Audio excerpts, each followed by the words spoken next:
আসসালামু আলাইকুম রহমতুল্লাহি ওয়া বারাকাতুহু। কাছে এবং দূরে যেখান থেকে আমার কথাগুলো শুনছেন বা শুনবেন, সকলকে জানাচ্ছি আন্তরিক শুভেচ্ছা ও অভিনন্দন। আমি হাবিব আছি আপনার সাথে। আজ আমরা কথা বলবো বাংলাদেশের বিশিষ্ট একজন, যার নাম হচ্ছে আউল বাউল সরকার। তাকে নিয়ে মূলত আমরা কথা বলবো।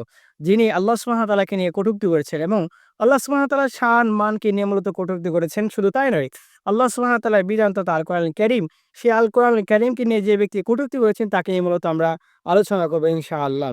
আমার প্রিয় ভাইয়েরা, একটি আলোচনা শুরু করার পূর্বে একটি কথা আমাদের স্মরণ করে দেওয়া আমাদের উচিত। আল্লাহ সুবহানাহু ওয়া তাআলা এবং রাসূলুল্লাহ সাল্লাল্লাহু আলাইহি ওয়াসাল্লামের শান মান নিয়ে যদি কোনো মানুষ যদি কটূক্তি করে এবং আল্লাহ সুবহানাহু ওয়া তাআলার বিধানকে নিয়ে কোনো মানুষ যদি কটূক্তি করে, একজন মুমিন মুত্তাকিনের দায়িত্ব হচ্ছে সে মানুষটাকে হত্যা করে দেওয়া এবং এই দুনিয়ার জমিন থেকে সে মানুষটাকে শেষ করে দেওয়া। কেননা আল্লাহ সুবহানাহু ওয়া তাআলাকে নিয়ে কোনো মানুষ যদি তার শান মানকে নিয়ে মূলত টানাটানি করে এবং আল্লাহ সুবহানাহু ওয়া তাআলাকে নিয়ে এমন ধরনের কথাও যদি বলে যে আল্লাহ সুবহানাহু ওয়া তাআলার এক মুখে মূলত ১২ কথা বলেন এবং রব্বুল আলামিনের সাথে যদি টাক্কর দেওয়ার জন্য আরো কয়েকজন যদি ক্ষুধা থাকতো, তাহলে এমন ধরনের মূলত যে ব্যক্তি কথাবার্তা বলে, নাউজুবিল্লাহি মিন যালিক, সেই মানুষটা এই দুনিয়ার জমিনের ভিতরে থাকার তার কোনো অধিকার থাকে না। এবং মুমিন মুত্তাকিনের দায়িত্ব হচ্ছে এটা যে তাকে যেভাবে অবস্থা হোক না কেন, বাংলাদেশে আইনের মাধ্যমে হোক বা ইসলামের শরিয়ার বিধিবিধানের মাধ্যমে হোক না কেন, আল্লাহ রাব্বুল আলামিনের বিধানকে নিয়ে যে মানুষগুলো কটূক্তি করেছেন তাকে ফাঁসির মঞ্চে এনে তাকে প্রকাশ্যে ফাঁসি দেওয়া আমরা সেই দাবি মূলত করছি। এবং মুমিনের কাজই হচ্ছে এটা, যে আল্লাহর শান মান এবং রাসূল সাল্লাল্লাহু আলাইহি ওয়াসাল্লামের শান মান নিয়ে কোনো মানুষ যদি কটূক্তি করে তাকে মূলত প্রকাশ্যে ফাঁসির মঞ্চে এনে তাকে ফাঁসি দেওয়া। আসলে আমরা জানি যে সেই আউল বাউল সরকার তিনি মূলত কি বলেছেন।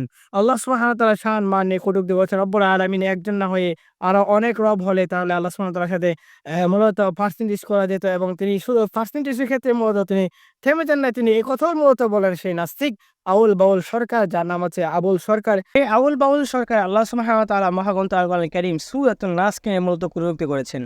রব্বুল আলামিন বলেছেন, কুল আউযু বিরাব্বিন নাস মালিকিন নাস ইলাহিন নাস মিন শাররিল ওয়াসওয়াসিল খান্নাস আল্লাযী ইউওয়াসওয়িসু ফি সুদুরিন নাস মিনাল জিন্নাতি ওয়ান নাস। সেই রব্বুল আলামিন মানব জাতিকে উদ্দেশ্য করে আল্লাহ সুবহানাহু ওয়া তাআলা মহাগ্রন্থ আল কোরআনুল কারীমের সর্বশেষ সূরা কোরআনুল কারীমে ১১৪তম সূরায় স্থান দিয়েছেন সূরাতুন নাস। সেই সূরাতুন নাসকে নিয়ে মূলত সে কটূক্তি করেছেন। সে বলেছেন নাসন আছে, আল্লাহ সুবহানাহু ওয়া তাআলা বলেন নাসা আছে, কথা এখানে বলা হয়েছে যে মালিক ওয়ান আছে, ইলাহি ওয়ান বলেন আছে, নাউজুবিল্লাহি মিন যালিক। তো এমন ধরনের কোনো মানুষ যদি কটূক্তি করে, কেননা আমাদের বাংলাদেশের মধ্যে আমরা একটা যে ট্রেন্ডিং মূলত আমরা নিয়েছি সেটা হচ্ছে আমাদের বুট পাওয়ার প্রয়োজন আছে এবং কোনো মানুষ যদি আল্লাহ সুবহানাহু ওয়া তাআলাকে নিয়ে কটূক্তি যদিও করে, তার বিরোধিতা মূলত আমরা করবো না। আল্লাহ এবং তার রসুল যে দিকে যাক না কেন আমাদের কোনো আশা যায় না, তবে আমাদের বুট পেতে হবে এবং আমাদের ক্ষমতা যেতে হবে। এক শ্রেণী মানুষগুলো এমন আছে, আবার এক শ্রেণী মানুষগুলো এমনও আছে যে ক্ষমতা টিকে রাখার জন্য আমরা সব কিছু করতে পারি। এক শ্রেণীর মানুষগুলো এমনও আছে যে আমাদের যে প্রভুর দেশ মনে করে নেই, সে দেশকে রাজি এবং খুশি করার জন্য মূলত আল্লাহ সুবহানাহু ওয়া তাআলার বিধানটাকে মূলত আমরা তুচ্ছ মনে করে ফেলি। নাউজুবিল্লাহি মিন যালিক। রব্বুল আলামিন কোরআনুল কারীমের ভিতরে স্পষ্ট ভাষায় বলেন, ওমান লাম ইয়াহকুম বিমা আনজালাল্লাহু ফাউলাইকা হুমুল কাফিরুন। যারা আল্লাহর নীতিমালা দিয়ে সমাজের রাষ্ট্র পরিচালনা করবে না, তারা হচ্ছে সরাসরি কাফের। আর এই কাফিরদের মাধ্যমে যদি সমাজ রাষ্ট্র পরিচালনা করা হয়, তাহলে একেবারে ভেবে দেখেন যে আমরা আমাদের কতটা আল্লাহর বিধান বাস্তবায়ন এবং আল্লাহ সুবহানাহু ওয়া তাআলার শান মানকে আমরা রক্ষা করতে পারবো। তাই আসুন, আমরা সামনে আমাদের একটি সুবর্ণ একটি সুযোগ আসছে, নির্বাচন। এই নির্বাচনের মাধ্যমে যারা আল্লাহর বিধান বাস্তবায়ন করতে চায় তাদেরকে ক্ষমতার মধ্যে বসান এবং এই ক্ষমতার মাধ্যমে আল্লাহ এই দুনিয়া এবং আখিরাতের মধ্যে মূলত আমাদেরকে বারাকা দান করবে এবং শান্তি দান করবে। তাই আসুন, রব্বুল আলামিনের কাছে সেই দুনিয়া মূলত আমরা কামনা করি।